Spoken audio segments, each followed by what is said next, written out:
wave to the internet. Hello. Hello. John to my right, Johnny to my left. How are you? Good, thank you. You good? Lovely.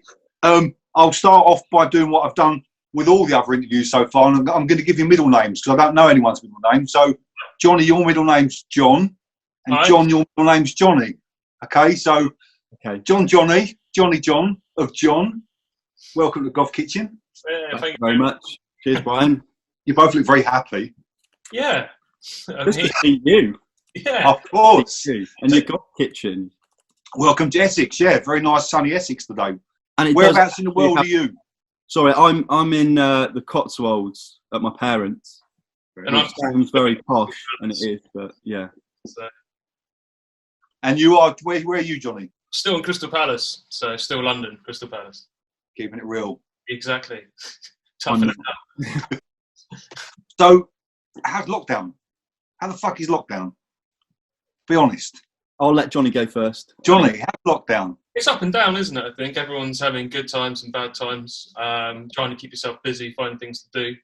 London's difficult because obviously it's a lot busier. So you're finding yourself not trying to go out, but been doing lots of volunteering and trying to do music still, and talking to John quite a bit and designing stuff. So it's good, but it's definitely had ups and downs. Because you can't do your job at home if you've not got not in the shed to carry on. No, because our workshop is located in an old theatre building, so it's still used as a theatre. So technically they can't open yet. So I'm stuck to get to my workspace, but possibly next week. I didn't want to leave the work today, so I'll find out next week. Johnny's a furniture restorer, by the way, for anyone who doesn't know. We need to give context. Yes, yeah. So yeah, we have a workshop doing furniture restoration and doing guitar restoration, but they're both closed at the moment. So not many people needing their guitars fixed right now. So yeah, there'll probably be a lot of broken guitars out there through pure frustration. So you might have shitloads of work going on when it comes back. That's true. And John, what have you been up to? Now you're obviously sitting in middle class England in the Cotswolds. That's a bit tough. Feeding ducks. Yeah, it's a bit of a shock to the system, but and again, like Johnny said, just go in waves. So obviously had like a busy summer planned, and kind of try and make plans based around even to the point of like living in a certain place, because we kind of knew that we weren't going to be around so much and stuff like that. So like with everyone, it's thrown a spanner in the works, but just kind of trying to make the best of a bad situation and kind of write some music and do some bits on the laptop. When was the last gig? It was Greece. Yeah, in Athens. So it was a nice send off. What was that, mid-March? Yeah, it was like kind of early. It was late end of Feb. Yeah. Fucking hell! Right at the end, yeah. So how many gigs have you not done? Do you know how many gigs you would have done by now if you carried on? 10 or 15, I would have thought at least. But yeah. I mean, I keep looking at my diary to put new things in. I went, oh yeah, I'm meant to be there today. Fuck. Shit, innit? When I was talking to the boys the week before last, they should have been in LA that week. Yeah. And just be doing that whole South America LA thing, and then they're not. They were just all scattered everywhere. Yeah, we were meant to go to like the Netherlands and all over. So it was a bit shit for us, because we were really looking forward to that. So yeah, I mean, there's lots of because it's thing with us is obviously it's just off the back of the album in October. Yeah, there was lots of nice offers because people wanted to see the band more, which is like amazing, and we're really pleased that we managed to get the January tour in. It means we had something in 2020 at least, but there's just the opportunities that we were really excited about. So amazing festivals like Green Man and stuff like that. I know that hasn't been cancelled yet, but I think we fully expect it will be. So yeah, and they're just things that you don't walk onto those lineups, and it was nice to feel like we'd got to those points with this album, because we wrote down a list of the festivals we really wanted to do, like our dream festivals, and then we were ticking off them, so, and then to be taken away. But it will come around again, because reputations don't fall. People are not going to forget. what I you've don't done, how hard you've worked. I don't think so. I just, it's just on the short term, it just feels. Of course, yeah. It's just because we really love doing it. Yeah, And, yeah. So going right back to the early days, why did you start playing drums, John? Of all the instruments. So, like, funnily enough, I think I started playing in this room with my brother. So he kind of started playing guitar. We had some kind of lessons at secondary school. So you'd get like taken out of, like a shit maths class and go and do like half an hour drums or whatever. So we started kind of doing that and then kind of played a lot at home. And then at a certain point, I really got into music magazines, because this is like almost internet existed, but not everyone. Yeah. Early 90s, yeah. So it was like I used to go down to the local newsagent, and I got like hold of Melody Maker before it turned into NME, and then got into like Kerrang, and I kind of started learning about, I suppose, the subculture of music. And that just kind of bit me, and I started thinking, I just want to, play the drums more, and was it something you wanted to do, make a career of, or was it just always thought it was going to be a hobby? I just always just wanted to like write stuff. I wasn't bothered whether it turned into money. I wanted to play and perform, and then obviously, as you get older, you start to play a few paid shows, I guess, and then but I come from the art side, so I was never educated in a traditional musical sense, at university, or I didn't study production or performance or anything like that.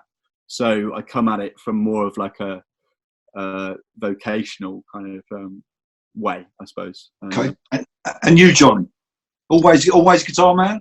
I started off on bass because my dad was a bass player. He was in loads of bands growing up, and I picked it up because I pretty much got bored of skateboarding and wanted to get into music, because it kind of went hand in hand, and I always preferred the music more. And then so you look cooler on a guitar than you do on skateboard. That's what I was. Definitely, yeah. Wasn't very good at that, but yeah, no. So I started playing bass with my dad, and then just started playing guitar. Really kind of just dedicated myself to it, because I wasn't very good at school. I was good at like kind of use my hands to like art and building stuff, but I wasn't very good at the kind of the other side. So I really took it quite well. And have you read a book, Johnny? Or? Yeah, I read the Twits, Roald Dahl. Once. Sorry, that's like an ongoing joke. I couldn't. I'm not being too horrible, but. So when did you two first meet? Well, we met at university. Eyes across the room. Huh? Eyes across the room. Yeah, exactly. Well, it was kind of like that. I think John always tells the story that we met at a house party at university, and I was dropping in on a surfboard off a toilet into a bath. Like a polystyrene surfboard. Yeah. And because it was a beach party, so like people, it was like a bit of a shithole, but Where was this? It was in Hackney in like 2010, 2009. All those beaches in Hackney, of course, yeah. Exactly. Like, so they'd put a paddling pool in to represent the sea, and then like loads of sand, just like builder's sand that someone probably stolen. And I saw him. Attempt, kind of half attempt to drop in off the toilet, and I was like, at some point I'll probably spend most of my life with this. So when did you? Can you remember the first time you spoke together about music? Yeah, I think we spoke a lot about music before we even really became sort of good friends, because we all lived in a building the first year of uni, like a halls kind of thing. And we used to we had beach people, and we would sort of start chatting, and there was a few of us that all were into similar kind of like, punk and thrash and, heavier music. So we just started speaking then and started hanging out and going to like, the Old Blue Last and, Bloomsbury Lane bowling, the venue there, and just going to gigs, I think, is what first started doing it. Me and Johnny, like we studied in the same building. together. So occasionally we would see each other at university as well. Yeah. And for anyone who's been watching Killing Eve, it's the building that the guy got chucked off. Oh, I know. That's the The building. office, yeah. That's the building that we met. So I thought, it will just be an exterior shot. But if you see inside as well where the office is, that's all the old buildings, like all the old rooms that we used to be in. So all the interiors the same. That's quite romantic then. So what's that? Yeah, it's London, because it was London Metropolitan University, and their branding was purple, so all the doors are purple. Brilliant. In the program. So when do you remember the first rehearsal when you two both got together in a room with no one else and went? Yeah, I mean, we started off with someone else to begin with, and then he was terrible at turning up. And originally I was playing bass. Whoa! And we had a friend who was called Ben, who was singing and playing guitar, and John was just doing drums. Fucking hell, I'm learning shit. So you were originally a three-piece? Yeah, for like one or two rehearsals. And John, you was originally just going to be the drummer? Yeah. Yeah, like, because I remember like one practice, which was like in Haggiston, and I remember kind of like me and Ben slightly battling for the mic. Yeah. Like we were both trying. We wrote a lot of songs, didn't we? But then, like, we kept having my mate Jack from who I used to work with doing guitar repairs. Used to always stumble in, like, pretty pissed in Denmark Street when there used to be a rehearsal there, and he'd always sing along to our instrumentals that we'd made, like just in the middle of the room. This is when we were two. Yeah, when we were two. So, and then eventually we were like, look, we've got, one of us has got to sing, and because I can't sing and play at the same time, John started doing it. And then I try and figure out how to play bass and guitar at the same time, because we're basically switching our roles from one thing to two. And that's how it all kind of started, really. Yeah. I mean, that's really good. I remember. Was there a point where you went, fuck it, we'll just keep it as the two? Because I like the idea of, I still like the idea that there being a bass player involved one day, at least for 1 year. I just need to hear it with a fucking big bass behind it. But that's a different story. I also want to see one day, I want to see you off. I spoke to John Beavers the other week about my dream is to get Johnny Beavers and you on the stage with Johnny in the middle playing guitar. John sound with two drummers. We had a joke on tour with Dev that we would start this thing called the John Views. So that was like, John and Dev's other band called the Plane. Yeah. And Dev would always get hammered and be like, they're going to start the John Views. And it would be... Every time. It would be John and John on drums, me, Damien and Dev. And just, we'll do two covers of each of our like John songs and the Plain Views, and we'd write one. And we'd do 1 gig a year. And then, do that. Because you imagine the fucking noise. I'd want to do it. Yeah, definitely. I also want to see you get off the drum kit and stand at the front like a front man, holding the mic. Because I just can't, in my head, I can't see you doing it. I did that at Heavy Lungs' show in Bristol. They invited us up to do a song, and I just felt like completely naked. And Johnny got invited to go on guitar. Yeah. Ollie blew. He blew the amp. So I was already on stage, so I just had to mime. It didn't fucking matter. And John's at the front like this, and we were just like, yeah. Rock and roll. Oh, it's horrible. It was horrible. So, writing process. What is your writing process? Is that a collective thing? Just get in a room and fucking see what happens. Just see what all it is. We can't write anything outside. It's terrible. It's like, I think the only thing I've ever written was Ghost Printer. I wrote that riff on my honeymoon. Fucking hell. And there's other stuff to do on your honeymoon, Johnny. I know. Did you take your guitar with you on your honeymoon? Yeah, of course. Fucking hell. Yeah. He sent me a picture of it, I remember, and it was just this guitar with beautiful, was it Wales? It was Welsh landscape behind. Just loads of sheep everywhere. You just got married. Yeah. Bringing a guitar. Well, you're in the middle of nowhere. There's going to be downtime. I'm amazed you're still married, mate, to be fair. So get in the room. Bass drum track comes first, surely, most of the time. Not necessarily. No, it's weird. Varies, It's yeah. a formula. It literally is. If John comes up with normally what will happen is I'll end up playing a riff and it will sound interesting, and John will start playing a beat to it, and then we'll go from there. Or it will be John will have a beat, and then I'll start sort of filling in the gaps with a kind of idea, and then all of a sudden something will click, and then we just keep playing around. And sometimes we've written songs in one go, and then it's, and like without just off the top of our heads, and we've always just been like, "What the fuck was that?" And then we're like, "Quick, record it," and then So lyrically, that's all your work, John? Yeah. So like sometimes now that I've got more like now that I've done a lot of practice writing lyrics, like sometimes the lyrics will have formed before, and actually when we get in the room, I'll have a little pattern that I might slot into something that we've written.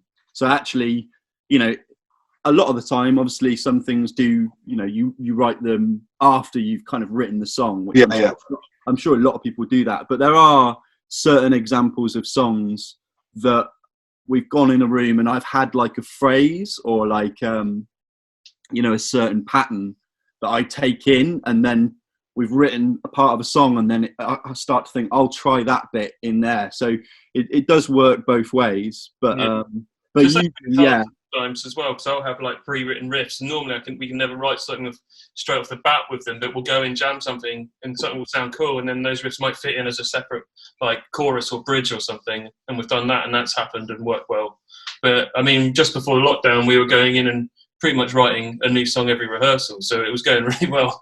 And you know, now we're a bit sort of stuck. But yeah. So when was the last time you played York drums? Was that back in February? Yeah. So yeah, I mean, it's been an interesting challenge because, like, obviously, I don't play guitar, and you know, I've been trying to write some bits on laptop. So I've been sending things to Johnny, but it's been a nice challenge to like see how I go about writing anything without. Yeah. So, you know, there's been some things that I've managed to kind of put together. It sounds good as well. It sounds great.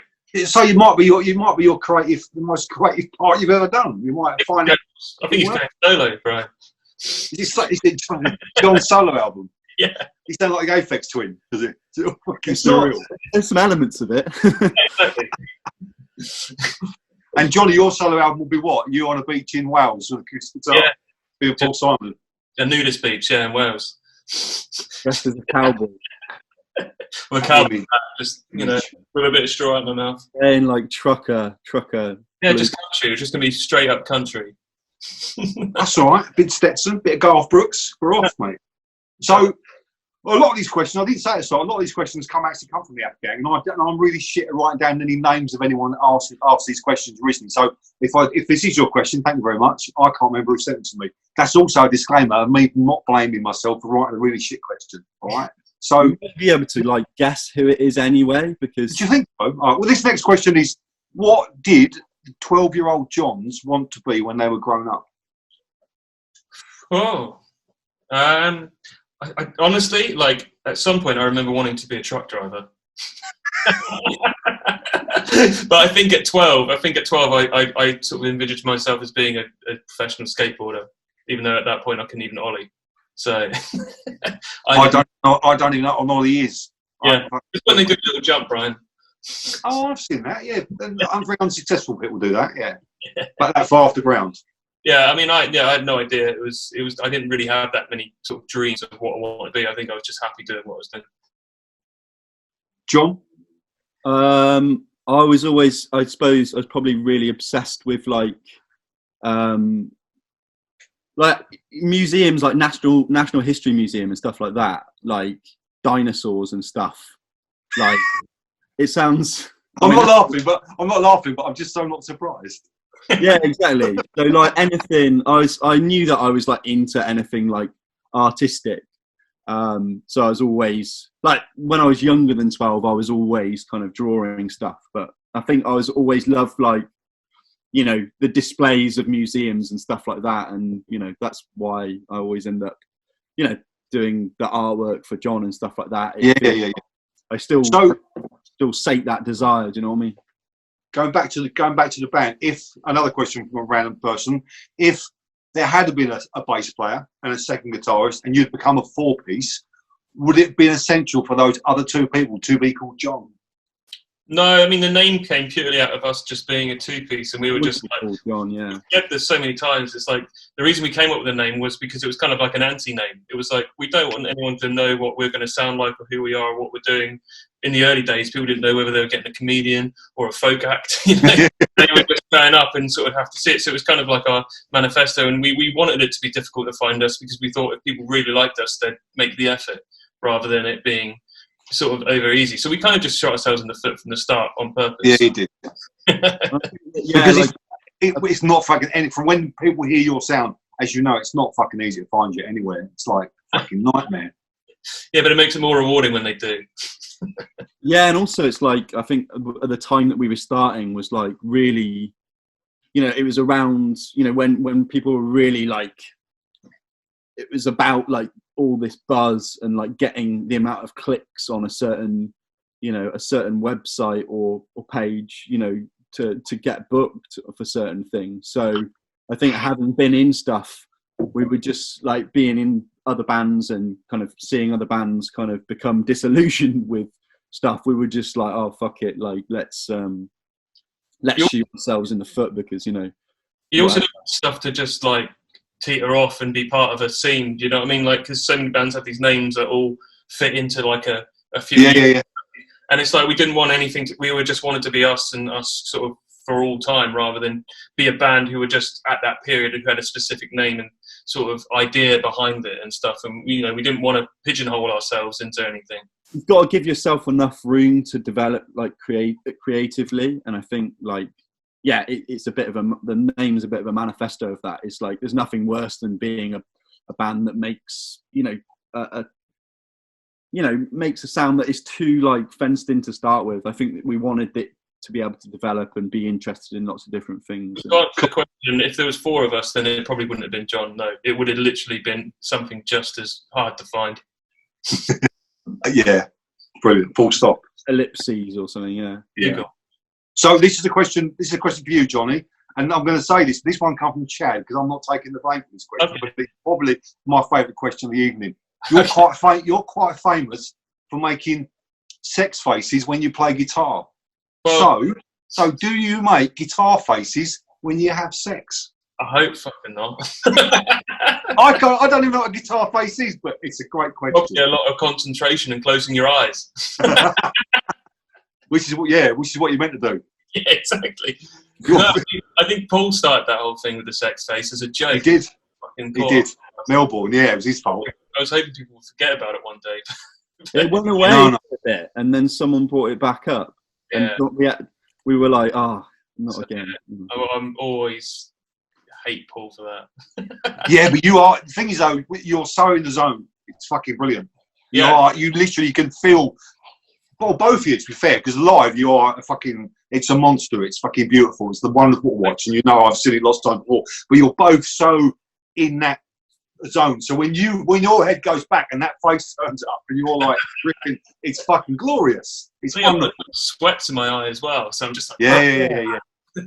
And also, you've got this habit of like on the last tour, like everyone started getting pictures of Johnny like levitating. Yeah, Johnny.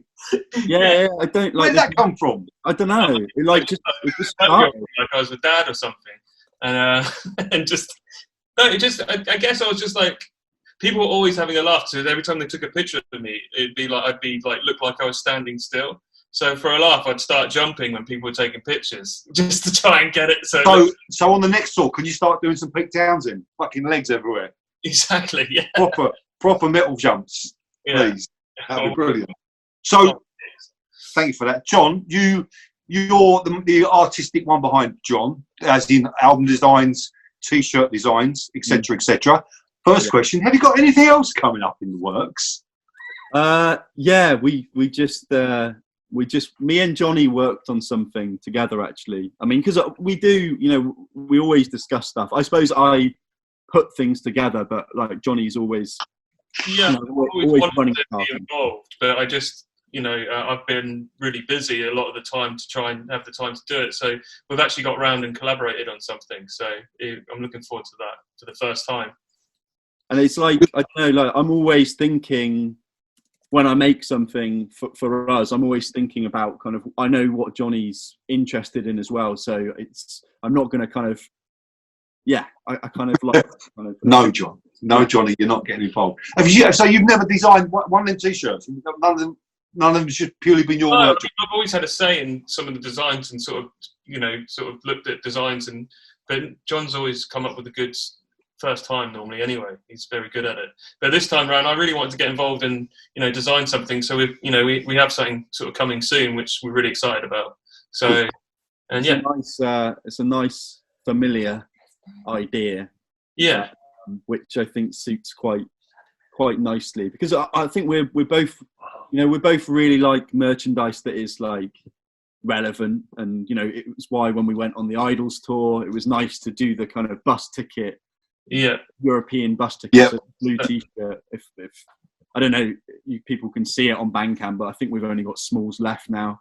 But like, it was nice to work on designs that feel really relevant to a moment. So yeah, the next thing is kind of that. And I'm not totally void of art. No, it's creative. I did study art, and I've got arts in the family. I just don't have. I like consistency, and John's work is better than I think of. Can we have a levitation T-shirt one that just legs apart? Levitation, yeah, John. Like another bookmark, so when you pull it out, I'm just. We'll get one of those pens, those naked pens. Turn Johnny up, do that, and it's got sex face appears. And his top comes off. Or one of those stickers when you move it and it changes, so I'm normal face, like so. There we go. All of that stuff, please. All of that stuff. All of my Christmas list. What is your most memorable John highlight so far as a band? Apart from this, obviously. I guess like we both agree on the Bataclan being one of our top highlights. There's so many, but playing the Bataclan with Idols show has got to be like, because it was the last gig of that insane tour. It did so much for us. And how many days did you do with them? 27. Fuck. That was the big chunk, wasn't it? It was in like 32 days. So it was a really big chunk. So, but yeah, that gig alone, just because of where it was, who we were with, and the fact that it was the last show, like to end that huge run. It was so good. It was just like the best. It was. The whole evening was fabulous. My favourite time I saw you was the KEXP show. Yeah, another highlight for us, because we've grown up listening to that station, being inspired by all the people they get on it. So to be asked to go on it was like another sort of life tick. I remember you were particularly fucking brilliant that night. I remember saying to you when you come off stage, you had to perform, and you did. You nailed it totally. Yeah, and the fact that's now online, you can watch it any time. I think we were very aware that we had one chance. Yeah. And it was a bit scary, because you're like, this is going to be what everyone will see, and it will probably be our most viewed video, which it is. And thank God we fucking nailed it. It's like that Eminem song, isn't it? Yeah. Like, Mum's Spaghetti. Nothing like that, John, at all, mate. No, I think we both like came off stage, and we were like, we were both so like. It was awesome. But it was just, it was amazing environment, because obviously it's quite unnatural when you've got cameras, but having the audience in there as well, and like full of like people were really up for it, so it didn't feel too foreign in terms of actually just going and doing what we do on a nightly basis. So it was like super good. Who's your favourite band that you've supported? Because you've supported a lot of people. There's so many favourites. Obviously we grew up listening to Mets and stuff like from before we even played together. So to be able to even get on a show then, and I know John, grew up listening to before we even met, McCluskey and Future of the Left. So to be able to play with them, just so many bands, just so many that we've like respected and sort of listened to before we even did all this. And what about bands that you've booked to support, that have ended up supporting you on a night? Anyone that you've gone, fuck? Yeah, I mean, again, I mean, personally, like the last tour we were on, Pole Vaulter, you know, a fucking great band. We, you know, I listened to them loads before we went on tour with them. They were great. They're great at gabbing all the beers as well, aren't they? Yeah, first, you know, Sam, bless him. I knew that was going to happen because I've known Jacob, the drummer from Luma. So we in a way I didn't know that Jacob was in Pole Vaulter when we invited them on tour. So it was kind of, it's funny because I was like, oh, you're in that band as well, which is typical because I know that, you know, there's so many people who are in kind of multiple interesting bands, you know, doing you know, exciting stuff. Yeah, yeah, they were really. They're making hippies as well, and everyone else on that tour were amazing. But like, there's just too many to name. There's so many that we've played with. It's been like 6-7 years we've been playing now, so it's quite. Yeah. So when if obviously you'll go back out when all this is over, and we can all go back out whenever that'll fucking be. Is there one band out there at the moment if they offered you a support, like a European support, you'd love to go and support? Yeah, I mean, I think we'd both agree on someone like Proto Master. Just love that band, but I mean, we're not, we don't sound kind of. I think it'd be a good class. It could work. There's so many. Yeah, I mean, I think we'd like to get out there on our own and do a headline tour ourselves. That's what we'd like to do next, because we've done UK. We'd like to go over Europe and do it ourselves, but. I mean, don't know if you've when Deftones come knocking as well. Yeah, exactly. Or Hot Snakes, if they want to get us over to America. You never know. Iggy Pop loved you, so who fucking knows what's around the corner? Who knows what's around the corner? Yeah, that was quite surreal. That was quite surreal listening to Iggy Pop. Yeah. What did he introduce? Which one was it? Future Thinker. Yeah, Future Thinker. Yeah. He doesn't play anything. He doesn't play anything new, so maybe because he does I think he might do pre-record. He probably pre-records it months in advance. Yeah. So I think that's why he doesn't play anything new. It's always shifted back a little bit. So he did it when I think, because I wasn't sure which song it was going to be, and then obviously it was Future Thinker, but when High Digger had come out, so it was kind of I'm pleased it was Future Thinker because I think we both. I mean, I like all the songs, but I really like hearing that on the radio. So I've got one last question before we move on to our very famous quickfire round, which most of the time isn't very quick, but we'll do it anyway. That's fine, yeah. Second album, Fringes, featured violins, saxophones. Yeah. What's album 3 got on it? Kazoos. Bagpipes. Where's the John sound going to go? Where can you see it going to be? Because it evolved. I think it evolved quite a bit from the first album, second album. Yeah, I think as it went through, we just heard certain sounds on certain records where we thought that would work perfectly. And I know it was never an idea to put all these instruments in, but when we were listening back once we'd sort of written them and we were playing them, we were like, that bit would be so good if there was a sort of crazy sax solo. Or John heard in the beginning of Dog Walker, there was a bit, it could just be this violin, and it doesn't even sound like a violin, it could just sound like a guitar, but it's a certain sound that you hear that you just think would be nice. You're always in the service of the song, so you are just waiting, and if you and when you listen back to stuff in the studio or on demo recordings, you just start to hear little things, and that's the exciting bit, is you can respond to stuff and be like, oh, maybe we try that in there, or so the little poetic kind of speech bit that's at the end of Midnight Supermarket, right? Yeah, am I getting that right? Yes. I don't even know my own album. But those little things that you just get excited about, and you can think about in that when you've recorded stuff and you're building the whole production of the album. So I'd like to think we'll do some more of those cinematic moments where you're kind of playing with some little sound, little bits and little. There's always a synth on there somewhere from Wayne as well. He always sneaks one on. Yeah, sneaky. So all that kind of comes on quite late on.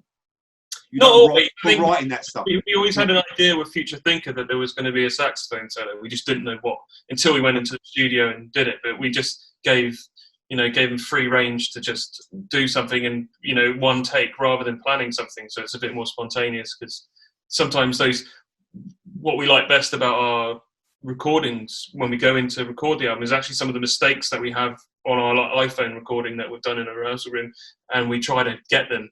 Or, if we're in the studio, try to use fewer takes so you're not being too precious. It is that moment that you capture. If you end up sterilizing it, and you don't want to suck all the air out of it, and that's what you need to do in the studio. Is you obviously have the kind of mesh of the song there, and then the whole fun is kind of fleshing it out, but not just fleshing it out like it was this idea in your head, but actually listening and waiting, and then just capturing something when something odd happens or you notice something. That's the fun. Nice, because I'm really excited about.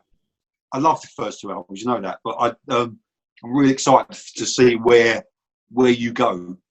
It was going exciting, yeah. Yeah. So That's right.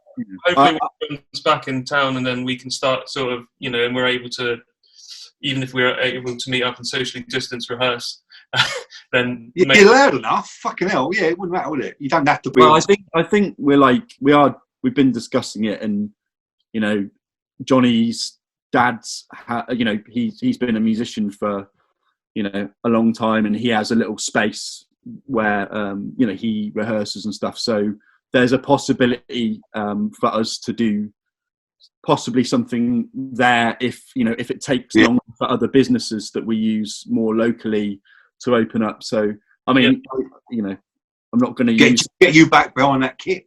Yeah, I'm not going to use it. Oh my God, we've got another jar totally to open up. So I mean, look at that, it's disappeared. Look at that with the lovely background. Oh my God, I got another jar. I got a very sneaky invite from Lindsay. Oh, Nice to see you. background. Should have put a password on this. Lovely background. Oh my God, I got another jar. I got a very sneaky invite from Lindsay. Oh. I think it's all gone crazy. It's all feeding back. Not me. I was going to ask one quick question before the very, very, very famous quickfire round now from Brian, which kind of links from his last question, which is, now you're a couple albums in and you're playing to bigger rooms.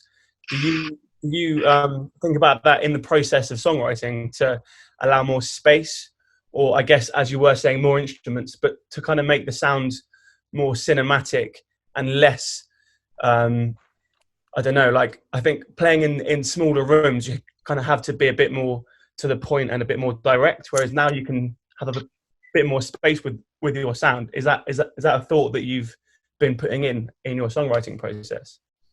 I think definitely on the second album we started to do that a bit more, because we knew the venue sizes we were playing. And I think with this, I don't think we ever use it as a specific reason to write certain songs, but I think it's always in the back of our mind that we know it will work really well in a big room. So I think that it's always an influence. I don't think it necessarily we write it for it, because we still love playing small rooms when we get the chance, and just playing super heavy stuff, really fast stuff and all that. But it definitely, we realised playing on better PA systems through bigger amps, better amps, and just generally having a sound engineer who knows what they're doing sometimes, we were able to sort of push it a bit more and sort of go further with that in the writing as well. Well, I think stuff like songs like out here on the fringes on the second album, we really realised that was like a song that we wanted on the second album, because it was more spacious, and it kind of it split up what is sometimes just a lot of riffs. Do you know what I mean? So I think it was it was definitely in the back of our minds, and I think we're with a tour in January, it felt really good to have those kind of types of songs on the list. You know what I mean? So I'm sure what we've written already, I think it does have this yeah, it does have more of a space in there, like from the first album for sure. Yeah, brilliant. And then obviously third album, we have to work out that where there's one song that I'd love to play a part on. Yeah. John times 3. John. John. Times 3. That's it. That's the album there. That's the album guy. Fucking man. All right, I'm gonna leave you guys to it. Thank you, John. Man, lovely to see you. Love you all. And see you soon. Stay safe. Yeah. Bye, darling. Well, there you go. That was nice. That was lovely. Yeah. Special guest. Celebrity. So that leads us nicely on to my quick fire round. So my quick fire round historically was 20 questions. So I've got 40 here. Look, I wrote these on the bus on the way home tonight. So we'll go. I'm going to go one question to you, John. Next question to you, Johnny. Take it in turns, yeah? All right. So me No, first one to you, John. Best album, Fringes or Godspeed? Fringes. Johnny, same question. Fringes. John, tea or coffee? Coffee. Johnny, favourite film? Favourite film? Into the Wild. He always says that. Well, yeah, favourite film, you fucking idiot. Is it the only film he's ever seen? Ever watch another film and think, oh, maybe that'll top that one? No. John, favourite TV show? Armando Iannucci shows. Oh, he always says that one. Johnny, what would your superpower be? Sorry? What would your superpower be? Flying. Flying? Fucking hell. Hi. John, the important question, Marmite, yes or no? I'm not really that bothered about it. Oh, no, fuck off. No. This is, It's all right. I don't mind it, but it's I love it. it's a yes then. It's a yes, because whatever, if yeah. you don't like it, right, I'm taking it as a yes. Johnny, Yeah, I fucking love it. well done, mate. Thank you very much. John, Harry Potter or Star Wars? Star Wars. Oh, I thought you were going to say Harry Potter. I'm glad you said Star Wars, though. I've got glasses. Johnny, John Ketley or John Craven? It's gone over my head, mate. Do you know who them people are? He doesn't know. Fucking hell. Must be John. generational. Favourite London venue you've played? Oh, that's. I can't say. Can't choose. Yes, you can. No. Like Shackle, Lexington, Windmill, all of them. I don't care. I love the Lexington. I love the Shackmore too. Johnny, Yeah. what's your favourite place in the UK to visit? Ah, fucking hell. Without your guitar, with your wife? With my wife. Well, we go to Devon a lot, so I'm going to go Devon. Do you always take your guitar? No. John, who would play you in a movie? Jurgen Klopp. Johnny, Westlife or Boyzone? Fucking hell, Boyzone. Really? Over Westlife? I don't know, mate. John, what's the strangest thing you've ever eaten? Oh God. Quickfire. Jurgen Klopp. Light bulb. Johnny, favourite smell? Petrol. Fucking hell. Don't know. You had a messed up childhood, you did. John, can I be in a John video one day? Yes. No. Fuck off. Johnny, Yeah. Bet Lynch or David Lynch? Oh, David Lynch. John, favourite Idols track? Oh fuck. There is one. I'm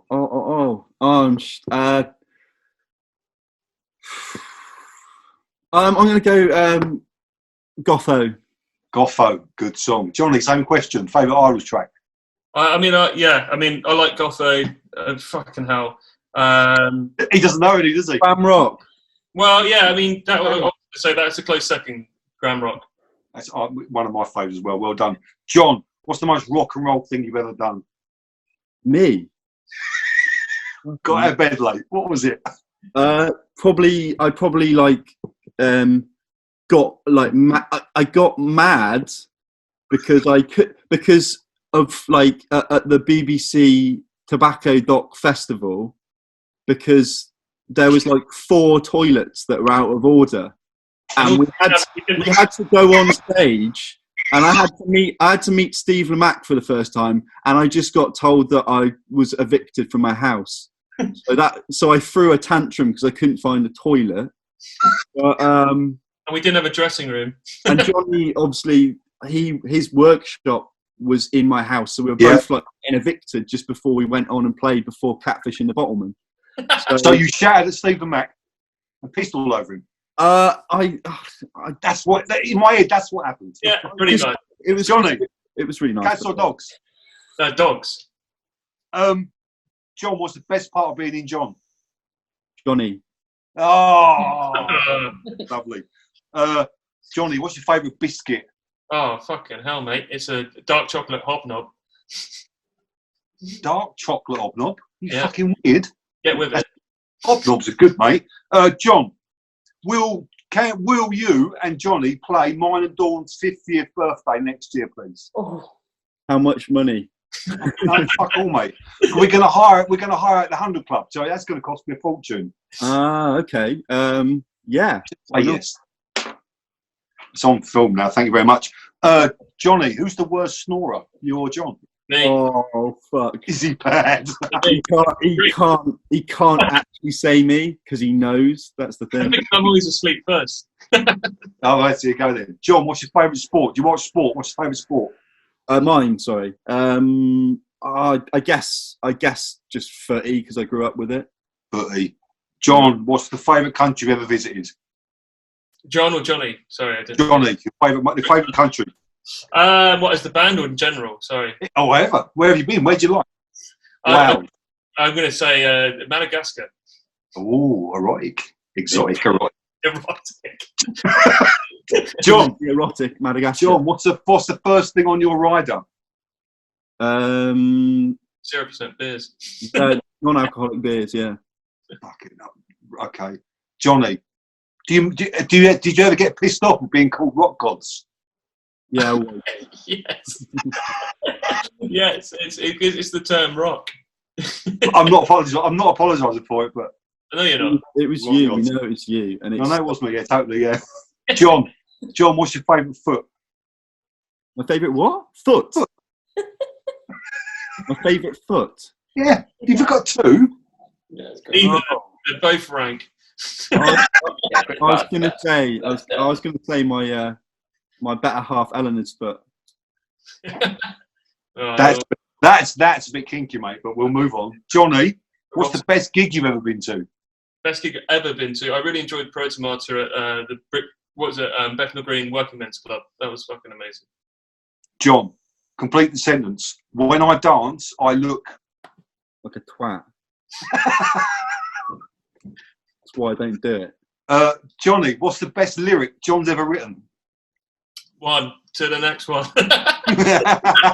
Not even right. Not even right. That was the point. John, pineapple on pizza, yes or no? I know Johnny really enjoys it, so yeah, why not? The question was for you. Oh yeah, but I'm not. Again, it's like Marmite. Oh, is it like Marmite? I'll Marmite and pineapple on pizza. It doesn't matter. I'll eat it. I'll eat anything, to be honest. Like, You know. Johnny, pedal bin or swing bin? Pedal bin, mate. Keep those All hands. the way. John, buses or trains? I mean, I like a train, but they're too expensive, so buses.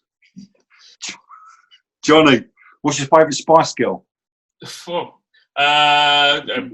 Ginger. Ginger. John, heavy lungs, yes or no?